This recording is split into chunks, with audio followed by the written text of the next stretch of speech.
On a vu ces dernières heures une une de l'équipe sur les violences conjugales euh, de footballeurs faites à leur compagne ou à leur épouse. D'abord, je voudrais saluer le courage de l'équipe d'avoir mis ce sujet à la une, qui est un sujet assez tabou dans le monde du sport. Le monde du sport est plutôt un secteur consanguin où les choses ne se disent pas obligatoirement.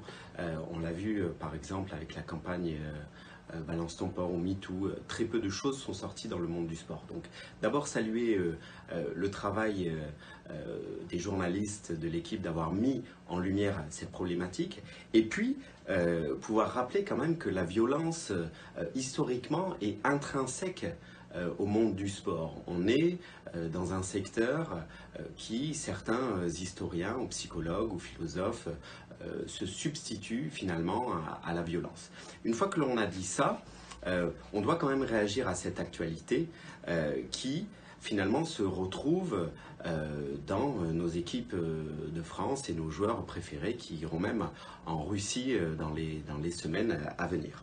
Alors, il faut relativiser quand même. On est dans un phénomène qui est finalement un simple phénomène de société. Le sport n'est pas en dehors de la société, il n'est pas protégé de tous les maux de la société. Et ça, c'est important de le rappeler. Mais on n'est pas dans un phénomène non plus qui prendrait, on ne l'a pas mesuré, de l'ampleur dans le monde du sport.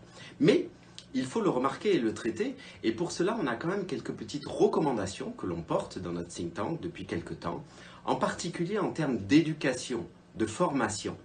Il est important de pouvoir amener à ces footballeurs, à ces sportifs de très haut niveau qui sont médiatisés et qui sont des modèles de société, qu'ils le veuillent ou pas, une formation nécessaire, une éducation nécessaire et obligatoire pour pouvoir avoir conscience de l'environnement qui les entoure. Et pour pouvoir, même on peut rêver, jouer un rôle modèle de citoyen engagé. C'est cela que l'on aimerait rappeler aujourd'hui avec cette actualité.